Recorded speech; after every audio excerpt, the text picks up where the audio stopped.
우리의 인생사를 들여다보면 만남의 연속이고요. 어떤 만남에 따라서는 때론 행복과 불행이 갈라지기도 합니다. 예컨대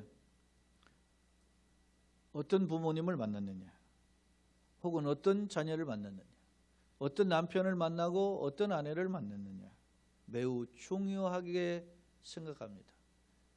어느 시대에 태어났느냐, 어느 나라에 태어났느냐, 어느 지역에서 태어났느냐, 이거 매우 중요하잖아요. 똑같은 대한민국이지만 한반도지만 남한에서 있느냐 북한에서 있느냐 다르지 않습니까? 환경과 만남 매우 중요해요. 학교 생활도 어떤 친구를 만났느냐, 어떤 선생님을 만났느냐, 그 영향력이 매우 중요합니다. 또 이웃과의 관계에서, 직장 생활에서 어떤 상사를 만나고 어떤 대표를 만나느냐, 어떤 부하 직원을 돕느냐 매우 중요하죠. 교회 신앙생활 역시 그런 부분이 있습니다. 교회 목회자가 누군가, 너는 어느 교회 다니냐, 예를 들어서 교회를 다녔는데 친구 따라 갔어요. 누구 혹은 전도를 받아서 갔는데 어디예요? 이단과 사이비 교회를 갈 수도 있잖아요. 그런데 내가 정말로 정통교회 믿음 안에서 선 교회를 다닌다, 매우 중요하죠.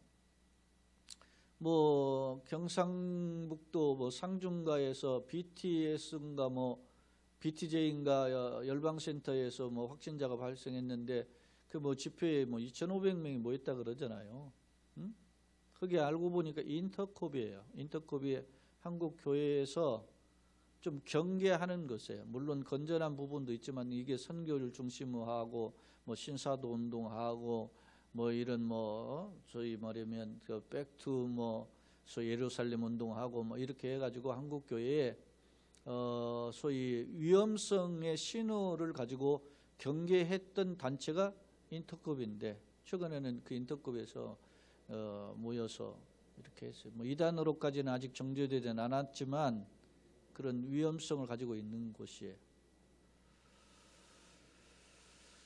제가 왜 이런 이야기를 하냐면, 여러분, 진리라면 방법도 진리의 방법을 따라야 돼요. 할렐루야.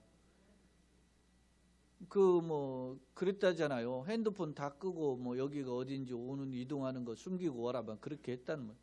건강하지 못한 태도라 말입니다. 그러니까 여러분이 오시면 다 그 열을 체크하고 자기 핸드폰을 남겨놓고 동일한 체크하라는 이유도 그렇게 해야만 예배 드릴 수 있는 자격을 준다는 거예요. 교회도 국가가 원했지만 그거 필요하다는 거예요. 우리가 왜냐, 그런 마음 자세로서 국가의 방역에 내가 동참하겠다는 거 아니겠습니까? 그리고 기독교인으로서 세상의 소금이고 빛의 자녀로서 그렇게 살겠다라는 겁니다. 그만큼 그런 마인드를 가진 사람이 있는 구성원의 단체인 교회도 그런 게 있고, 아니면 내 교회만 생각하고 나만 잘 먹고 잘 살고 그렇게만 생각하면 결국 건강한 교회, 건강한 성도가 될 수가 없어요. 사랑하는 여러분, 여러분이 어떤 좋은 대학을 가고 어떤 사회에 좀 유명해지고 사회에 어떤 물질적인 어떤 것들이 풍부해지고 그럴 때 그것은 하나님이 나에게 주신 축복인 줄로 믿습니다. 그러나 그것을 내가 세상에 돌려주는, 환원하는 그런 마음과 삶의 노력이 필요한 겁니다. 그렇기 때문에 매우 귀한 그런 자세가 필요한 거예요. 제가 주중에 제가 우리 친구 목사들한테 글을 하나 올렸어요. 문 대통령의 아들이 1,400만 원인가 시로부터 지원받았다잖아요. 그래서 제가 글을 올렸어요. 내가 25년 나는 목회하면서 해외 국내 선교하고 그랬어요. 예를 들어서 누구에게 장학금 주고, 우리가 한동안에는 여기 지향초등학교, 강신중학교 이런 학교들에게도 우리가 장학금을 전달했어요. 학교에 급식비를 주고. 근데 그때는 지금보다 우리 교회 규모가 2배 이상 많았고 그렇게 장학금도 주고 했지만 그때 제 사례가 지금보다 적어요. 저는 인색하면서 그렇게 했어요. 여러분 앞에 고백하지만 25년 내가 목회하면서 우리 아이들한테 내 장학금 한번 주지를 않았어요. 제가 왜 그런 글을 올렸냐면 40 몇 명이 받는 중에 받았다 그래? 그걸 또 받아가지고 자기는 또 나눠줬다. 나는 내가 대통령 아들이랑 안 받아요. 내가 대통령이라면 내 자식들한테 그렇게 너는 받을 기회가 있어도 받지 말아라고 그러지. 마인드가 중요하다는 겁니다. 지도자란 어떤 길을 걷고자 하는 그 사람의 삶의 방향성은 눈에 당장 힘들어도 그러잖아요. 에? 사자는 아무리 배고파도 풀을 뜯지 않는다잖아요. 그런 철학이 있어야 되는 거예요. 지금 현 정부 들어서 특히 진보의 사람들의 특징, 제가 진보적인 성향을 가진 사람들이 있으면 비판을 잘해요. 제가 또 진보적인 성향에서 남 비판을 잘하는 사람이에요, 제가. 그런데 자기보다 좀 못하면 막 비난하고, 그런 것이 진보의 특성이냐? 그건 아니잖아요. 진보란 자기보다 못한 사람을 좀 품어주고 자기보다 조금 못한 사람들의 길을 바르게 제시하는 것이 진보지. 물론 이렇게 된 과정에는 보수가 잘못해서 그래요. 보수가 방향성을 잃고 정말 건전한 건강한 정통을 잃어버렸기 때문에 그렇다. 제가 좀 다른 각도로 이야기했지만 사랑하는 여러분, 이렇게 우리의 삶이 만남이 중요합니다. 남편을 만나든 친구를 만나든 동료를 만나든 누구를 만나든 만남이 중요한데 이 만남 때문에 사람들이 크게 절망하고 또 낙심하기도 합니다. 그런데요, 저는 이런 인간적인 만남, 나의 주어진 환경적 조건의 만남들을 다 놓쳤더라도 이 한 분을 제대로 만나면 내 인생의 길이 열리는 줄로 믿습니다. 그분을 오늘 제가 소개하고자 합니다. 오늘 말씀은 제가 이 강단에서 한 3차례 이미 증거한 말씀이에요. 그럼에도 불구하고 본문의 말씀을 다시 한 해를 마감하면서 선택한 이유가 있습니다. 사실은 새해의 표 주제구로 이 요한복음을 선정할까, 5장의 말씀을 선정할까 고민을 하다가 구약으로 제가 말씀을 바꾸고 오늘 말씀을 이 한 해를 보내면서 마지막 주일에 증거하고자 하는 것입니다.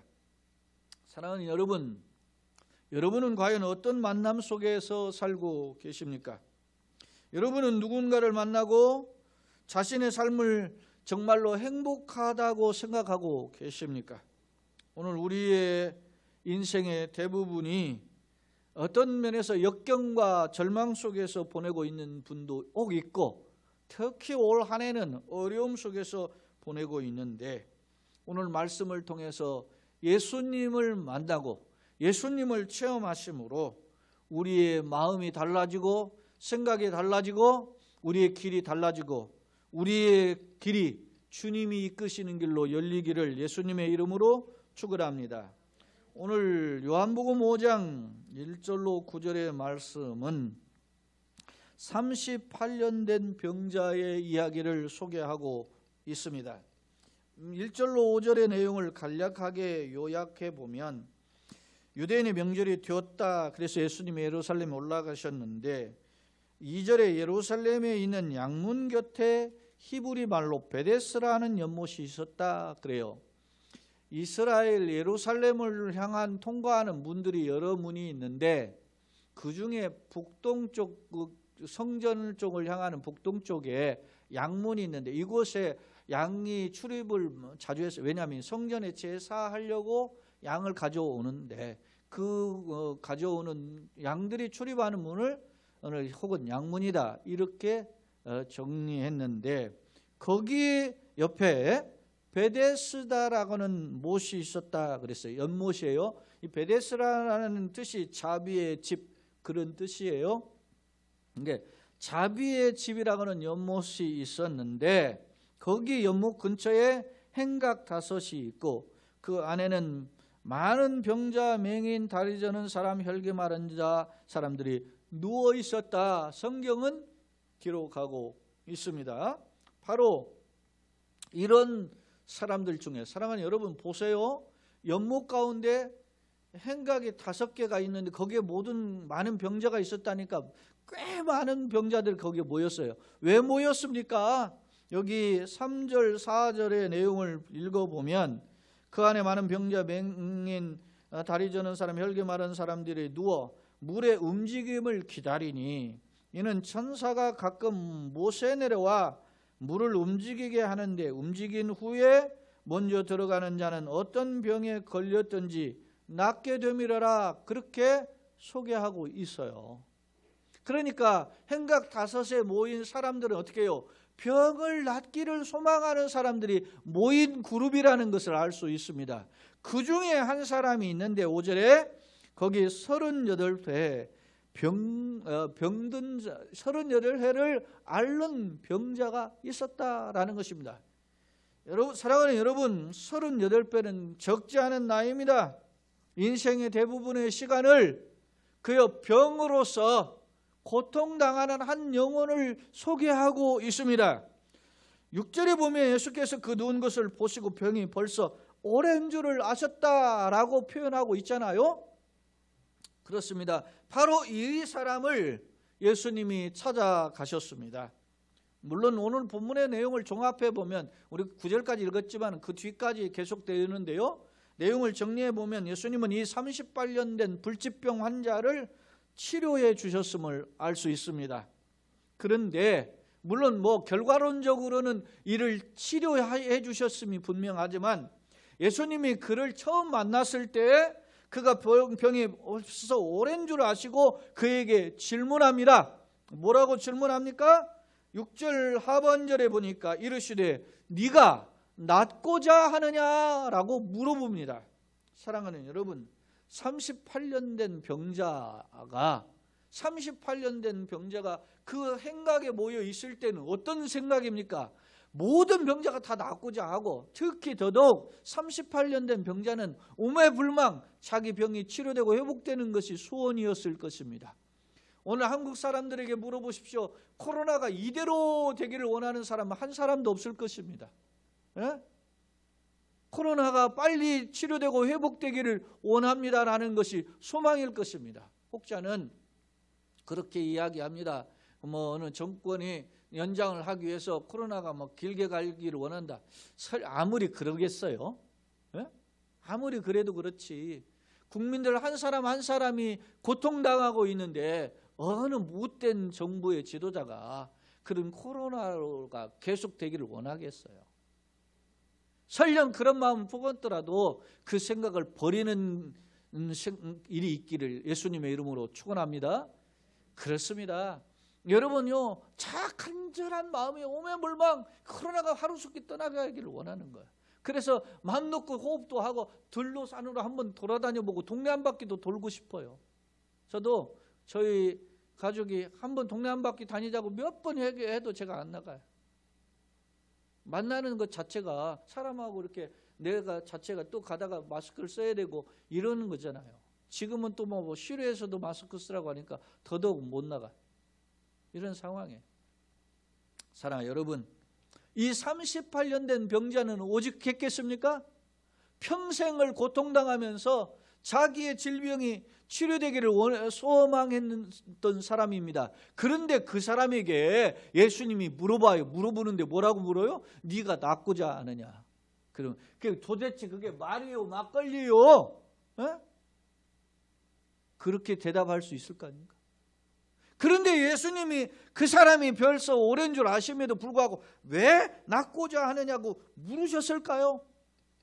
그런데 그때 이 사람이 대답을 어떻게 하는 줄 압니까? 7절에 병자가 대답하되 주여 물이 움직일 때 나를 못에 넣어주는 사람이 없어 내가 가는 동안에 다른 사람이 먼저 내려가나이다 라고 대답했다라는 사실입니다. 이 사람은 자기 병이 치료되는 것이 오직 어떤 거예요? 이 물이 한 번씩 천사가 와서 뒤집히게 만드는데 그때 제일 먼저 들어간 사람이 나았는데 자기는 38년 전 누워있기 때문에 내려가는 그 순번이 늦다는 거예요. 그래서 38년 동안 한 번도 이렇게 선착순에서 뒤처져서 이렇게 병이 오래됐다는 거예요. 이 사람의 생각은 빨리 저 물이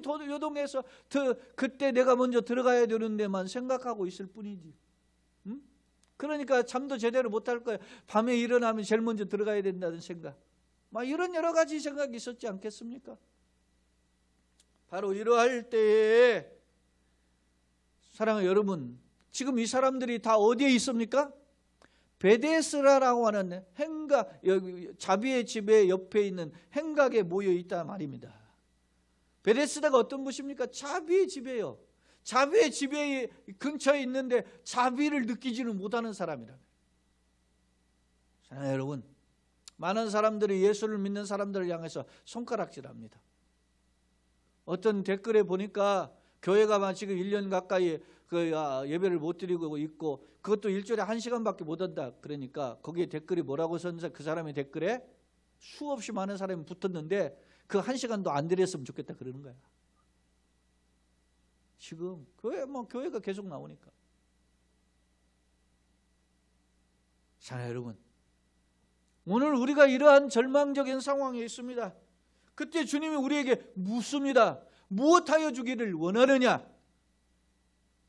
네가 병을 낫고자 하느냐? 코로나에서 자유케 되기를 원하느냐? 너의 삶의 진로가 열리기를 원하느냐? 너의 삶에 하나님의 형통함으로 간섭하기를 원하느냐? 그때 우리가 대답해야 될 거 아닙니까? 그때 우리가 이런 말을 할지도 모릅니다. 하나님, 나는 돈이 없습니다. 백그라운드가 없습니다. 나는 흙수저입니다. 이렇게 말할지도 모릅니다. 그러나 하나님이 몰라서 묻는 게 아니라 말입니다. 하나님이 우리에게 그 38년 된 병자를 우리가 종합적으로 보면 주님이 왜 가셨어요? 그를 치료하시기 위해서. 할렐루야. 오늘 주님이 나에게 묻습니다. 왜 물으실까요? 나를 치료하고 회복하시기 위함인 줄로 믿습니다. 나의 길을 열어주시기 위함인 줄로 믿습니다.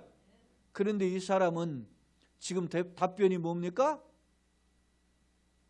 자비의 집에서 물이 요동할 때 그때 내가 들어가는 것만 생각하고 있는 거예요. 지금 우리의 생각은 백신이 빨리 도착해서 내가 맞고서 면역력이 생기는 그런 것이 원하는 거 아니겠어요? 이런 상황에서 국가가 재난지원금이라도 한 번 더 줘가지고서나 생활 좀 여유가 생기기를 원하는 그런 생각이 아니겠어요? 그런데 여러분, 오늘 예수님이 왜 이 사람을 찾아가셨습니까? 무슨 까닭으로 예수님이 방문하셨습니까? 예수님이 이 땅에 오신 것은 있지 않은 잃어버린 자를 찾아 구원하러 오셨다 그랬어요. 우리가 지난번에도 봤지만 예수님이 저 이방 땅인 거라사 지방에 갔을 때는 군대 귀신 들린 자를 치료하시기 위해서 가신 줄로 믿습니다. 마찬가지로 이곳에 방문하신 목적은 38년 된 병자를 치료하기 오셨어요. 그런데 너무 뻔한 질문에 이 사람은 여러분요, 어떤 면에서 주님이 원하시는 기대의 답변을 하지 못했다라는 사실입니다. 사랑하는 여러분, 예전에도 예수님이 이런 질문을 하셨어요. 앞을 보지 못하는 맹인 바디메오에게 물어봅니다. 내게 무엇하여 주기를 원하느냐? 아니, 이 맹인에게 소망은 뭐겠어요? 앞을 보는 것이잖아요. 그런데도 예수님은 묻는 거예요. 내게 무엇하여 주기를 원하느냐? 그때 이 맹인은 뭐라고 했습니까? 주여, 내가 보기를 원하나이다. 할렐루야. 주님을 향하여서 나의 소원이 정확하게 주님 뜻과 일치하는 고백이 있어야 되는 줄로 믿습니다. 때로는 예수님이 우리가 원하는 기대의 대답을 또 안 하실 때가 있어요. 수르보닉의 족속의 여인을 볼 때 그렇지 않습니까? 이 여인에게 예수님은 외면하셨습니다. 나는 말이지 이스라엘 사람에게 보냄받았지 개들에게 보냄을 받지 않았다 그러잖아요. 그런데도 개 취급을 당하면서도 이 수르보닉의 여인은 예수님을 향해 간절함을 할 때 예수님은 크게 간복하고 여인아, 내 믿음이 크도다, 왜 믿음대로 될지어다 그랬습니다. 사랑하는 여러분, 오늘 우리는 예수님이 말씀하십니다. 저 라오디게아의 교회에 말씀하시잖아요. 요한계시록 3장 20절에 볼지어다 내가 문 밖에 서서 두드리니 누구든지 내 음성을 듣고 문을 열면 내가 들어가 그와 더불어 먹고 그는 나와 더불어 먹으리라. 여러분, 이게 불신자들에게 주신 말씀이 아니에요. 믿음을 잃어버리고 나는 부유하다 하지만은 자기의 헐거벗었고 가난한 것을 깨닫지 못하는 영적 나태에 빠진 라오디게아 교회에 주신 메시지란 말입니다. 주님이 주신 메시지가 뭡니까? 내가 문 밖에 너희 마음 문 밖에서 두드러으니 너희가 내 음성을 듣고 문을 열면 내가 들어가 그와 더불어 먹고 그는 나와 더불어 먹으리라. 할렐루야. 절박한 현실입니다. 그러나 주님이 나의 마음속에 말씀으로 놓고 하실 때 주여 오시옵소서, 주여 불쌍히 여겨 주시옵소서, 나를 도와 주시옵소서, 그렇게 고백할 때 기적이 일어나는 줄로 믿습니다. 그러나 오늘 7절에 이 병자는 38년 된 병자는 주여 내가 낫기를 원합니다 이렇게 고백하기보다는 전통적인 고정관념의 개념, 전통적인 상식의 개념을 가지고 예수님과께 대답을 했다는 거예요. 누군가 이 물이 동할 때 나를 넣어주는 사람이 없어서 그래요. 그러면서 환경을 탓하고 자신의 이 해결되지 못하는 환경을 탓했단 말입니다. 사랑하는 여러분, 왜 이 사람이 이런 뚱딴지 같은 대답을 했을까요? 그것은 그가 예수님이 누구신지 몰랐기 때문에 13절 말씀에 보면은 보세요. 나중에 고침을 받은 역사가 일어났어요. 예수님 일어나 자리를 들고 가라니까 기적이 일어났죠. 그런데 그 고침을 받은 사람 13절에 그런 표현이 있어요. 그가 누구인지 알지 못하니 예수님 누군지 몰랐다는 거예요. 사랑하는 여러분, 여러분은 예수님이 누구라고 생각하십니까? 예수님이 누군지 아직도 알지 못합니까? 예수님이 나의 구주, 나의 하나님이신 줄로 믿습니다.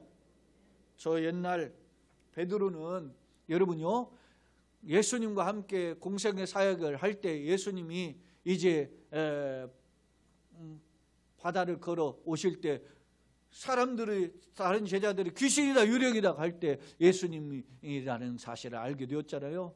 그럼 그때 베드로가 주시건 나를 명하사 오라 하소서. 그때 예수님 오라 하니까 베드로가 걷잖아요. 물론 가다가 물에 빠졌지만 그래도 물에 빠졌을지언정 그래도 이 땅에서 무리를 걸어본 사람은 베드로였어요. 예수님을 향해서 내 마음을 중심을 드리고 주님 불러보고 주님을 잡고 주님께 놓고 하고 주여 도와주시옵소서 갈망할 때 기적의 주인공이 되는 줄로 믿습니다.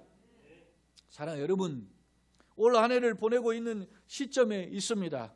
오늘 우리는 은혜를 체험하기를 소망하는 마음이 있으면서 코로나에서 자유케 되고 경제적인 문제, 세상의 환경에 도전해서 자유케 되기를 원하면서 정작 생사화복의 주인이시고 우리 인간의 진정한 치료자이시고 우리 인생의 코치이신 예수님을 찾는 데는 게으르다는 사실입니다.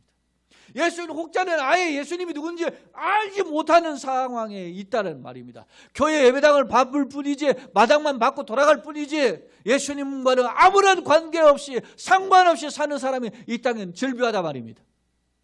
바로 이러한 자신을 올 한 해를 보내면서 다시금 재점검하고 주님을 찾는 계기가 되기를 예수님의 이름으로 축원합니다. 그리고 예수님이 누구신가를 바로 알아서 예수님 내가 낫기를 원합니다. 도와주시옵소서 라고. 비록 베드로가 예수님을 갖다가 넘어지기도 했지만 그러나 그런 믿음 가운데 그러면서 점점 성장하는 거예요. 사랑하는 여러분, 아이들이요 어렸을 때 도울 때쯤 되면 어떻게 합니까? 일어나요, 걸어요. 근데 이 아이들이요 일어나다 한번 걷다가 넘어지잖아요. 넘어지면은 안 일어나야 되는 거거든. 왜? 넘어지니 다치니까. 그런데 이 아이들이요 키놓고 또 일어나요. 그래야 걷는 줄로 믿습니다. 이게 우리 인생 교훈 아닙니까? 우리가 예수님을 한번 불렀어요. 그래서 응답을 받았어요. 그거 기뻐요. 그러나 때로는 그 예수님과 함께 동행하다가 때로는 넘어지기도 해요. 실수도 해요. 왜? 우리의 믿음이 때로는 약하고 우리의 인격이 또 부족하고 우리의 환경의 어떤 장애물 때문에 우리의 세파에 흔들리기도 해요. 그걸 세상은 우리를 보고 조롱하기도 해요. 마귀는 그걸 빌비로 우리를 넘어뜨리게 해요. 그러나 주님은 그걸 아셔요. 우리가 부족함에도 냄새남에도 연약함에도 넘어짐에도 다시 일으켜 세우시기를 원하시는 분이 주님이신 줄로 믿습니다. 그럴 때 우리가 주님 마음을 다시 고쳐먹고 주님을 향해야 되는 줄로 믿습니다. 사랑하는 여러분, 9절 보세요. 예수 8절에 예수님께서 8절 말씀에 예수께서 이르시되 일어나 뭐요? 내 자리를 들고 걸어가라. 이 사람이 믿음과 상관없이 오직 일방적으로 주님이 뭐요? 선언해요. 이 사람이 예수님이 누군지 알지 못했지만 예수님은 그에게 긍휼을 베푸시는 줄로 믿습니다. 바라기는 우리의 믿음과 상관없이, 우리의 그동안 노력과 상관없이 하나님께서 한국 교회와 한국 사회와 이 땅을 치료해 주실 길을 예수님의 이름으로 축원합니다. 예수님 말씀한 일어나 내 자리를 들고 걸어가라 했는데요. 그런데 9절에 뭐라고 했냐면 그 사람이 곧 나와서, 즉시 나왔다는 거지. 곧 나와서 자리를 들고 뭐요? 걸어가니라. 그러면서 덧붙인 표현이 뭐래요? 이날은 뭐요? 안식일이니 라고 소개해요. 이날은 안식일이에요. 여러분, 안식일에는 일을 안 한단 말입니다. 이날은 안식일에는 이스라엘 사람들은 치료 사역을 안 했단 말입니다. 그런데 예수님이 보시기에 이 사람은 진정한 안식이 뭐예요? 병을 고쳐주는 거예요. 이 사람은 비록 안식일이지만 참된 안식을 누리지 못해요. 그래서 이 사람에게 진정 필요한 안식이 뭐라는 거예요? 그 병을 치료해 주는 것입니다. 사랑하는 여러분, 세상은 기준을 가지고 어떤 정해진 틀을 가지고 이 사람은 안식일 날 치료하는 거 안 된다고 생각해. 그래서 이 사람은 외면해요. 그렇게 외면받아 왔어요. 1년 52주가 지나는 동안 그는 한 번도 진정 안식을 맛보지 못했어요. 그러나 예수님은 그에게 안식을 허락하시기 위해서 오신 줄로 믿습니다. 참된 안식의 주인공이 되게 하기 위해서 예수님은 오셨다는 겁니다. 그날에 사람들의 비난과 비아냥이 있음에도 불구하고 예수님은 그를 치료하신다는 말입니다. 예수님은 자기를 몸을 찢고 피 흘리시기까지 우리를 사랑하세요. 하나님은 우리를 구원하시기 위해서 독생성자를 이 땅에 보내주신 분이라고. 그러니 우리가 살려면 이 예수님을 찾고 예수님을 만나야 되는 줄로 믿습니다. 알량한 지식은 내려놓아야 되는 겁니다. 세상 상식, 고정된 전통적인 개념들은 다 내려놓아야 됩니다. 예수님을 만나고 예수님을 붙잡아야 됩니다. 사랑하는 성도 여러분, 말씀을 정리해 보겠습니다. 지금 우리는 코로나19로 1년 가까이 전전긍긍하고 있습니다. 세상 도처에 수많은 감염자들로 통계에 보니까 8천만 명이 넘는 감염자들이 있고, 우리나라로도 벌써 5만 7천 명이 넘는 감염자들이 생겼어요. 이런 상황이 계속 반복되고 있습니다. 때문에 혹자는 이런 말을 합니다. 마스크만 잘 쓰면 된다. 조금 있으면 이제 백신 맞으면 된다. 이렇게 이야기합니다. 그런데 여러분요, 혹 그렇게 해서 육신의 건강은 유지할 수 있지만 이번 일을 통해서 우리의 마음의 영혼의 건강을 회복하지 못한다면 어떻게 했습니까? 지금 이렇게 힘들고 어려울 때 우리가 더 겸손히 낮아지고 겸손히 엎드려야 되는 줄로 믿습니다. 주님을 회복해야 영혼이 잘 되고 건강도 잘 되고 범사도 주께서 열어주시는 줄로 믿습니다. 그러니 주님 앞에 우리의 마음의 믿음의 눈높이를 맞춰야 되는 줄로 믿습니다. 왜냐하면 예수님은 인생의 주인이시고 인생의 코치이시고 인생의 의사이신 줄로 믿습니다. 주님의 불쌍히 여기심을 우리가 회복하려면 주님 안에 주의 손에 다시 붙들려야 되는 줄로 믿습니다. 러시아의 무노였던 톨스토이는 모든 사람들은 인간이 변화되어야 한다라는 것을 생각하고 있지만 정작 자기 자신이 변화되어야 된다는 생각을 하지 않는다, 그런 말을 했다고 그랬어요. 이 말씀을 제가 예전에도 한번 소개한 적이 있는데요. 그렇습니다. 남은 바꾸려고 해도 자기는 안 바꾸려고 해요. 내가 바뀌어야 돼요. 지금도 살아계신 하나님은 오늘 우리가 기적의 주인공이 될 수 있다라고 오늘 말씀을 통해서 교훈해주고 있는 것입니다.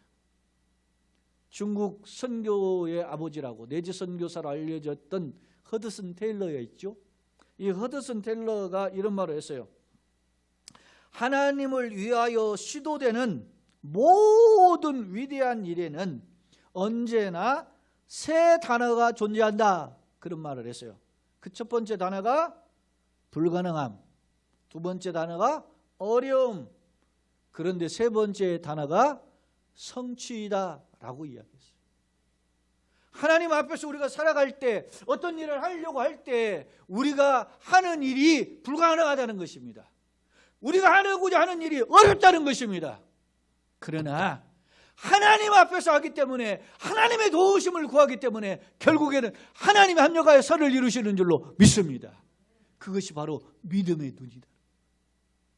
오늘 우리가 불가능하고 어려운 장애물이 도처에 절비한, 특히 이 건강의 장애물 가운데 있는 상황 속에서도 우리가 현실을 보고 낙심하지 말고, 현실만 찾고 현실 속에서 절망하지 말고, 살아계신 하나님, 생사화복의 주인이신 하나님, 우리를 불쌍히 여기시되 나를 찾아오신 예수님을 구하고 나의 힘이 아닌 예수님의 힘으로 일어서는 역사가 있기를 예수님의 이름으로 축원합니다.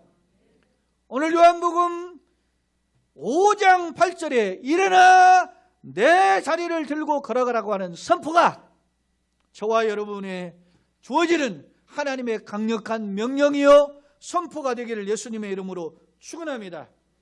그렇습니다. 세상 사람들은 안 된다고 하는 것이 맞습니다. 과거는 어렵다는 것이 통계적으로 나와 있습니다. 그럼에도 불구하고 우리는 포기하지 않고 낙심하지 않고 절망하지 않고 주님을 바라봅니다. 나를 찾아오신 주님, 올 한 해 1년 동안 우리를 간섭해 주신 주님이 새로운 한 해를 시작할 때 우리의 마음을 통치하시고 우리의 삶을 주관하셔서 교회 가정을 간섭해 주셔서 일단은 간섭해 주셔서 우리의 기도의 제목을 간섭해 주셔서 합력하여 선을 이루시되 치료와 회복을 경험하는 주인공이 되게 하시기를 예수님의 이름으로 축원합니다. 아멘. 하나님 우리 아버지, 은혜와 사랑을 감사합니다. 우리가 절망의 터널과 같은 길을 걷고 있습니다. 그래서 한 치 앞을 예측하기가 어렵습니다.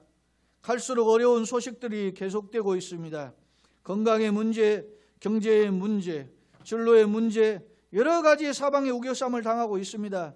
때문에 우리가 힘들고 낙심이 되고 아버지 하나님 때때로는 포기하고 싶은 마음도 있는 것도 사실입니다.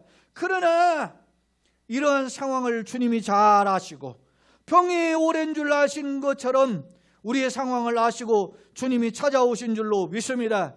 그 찾아오신 예수님을 만나고 붙잡게 하여 주시옵소서. 내 생각을 내려놓고 예수님의 선포를 듣게 하시고 그 가운데 일어서게 하여 주옵소서. 그에게 아무 의의가 없지만 오직 불쌍히 여기심으로 38년 된 명자를 치료하신 것처럼 회복하신 것처럼 우리 교회와 가정과 우리 성도를 치료하시고 회복하여 주시고 한국 교회를 치료하시고 회복하시고 길을 열어주시고 이 땅의 모든 백성들을 치료하시고 회복하여 주시옵소서.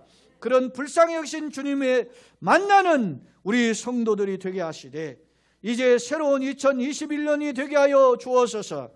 예수님의 이름으로 축복하며 기도합나이다. 아멘.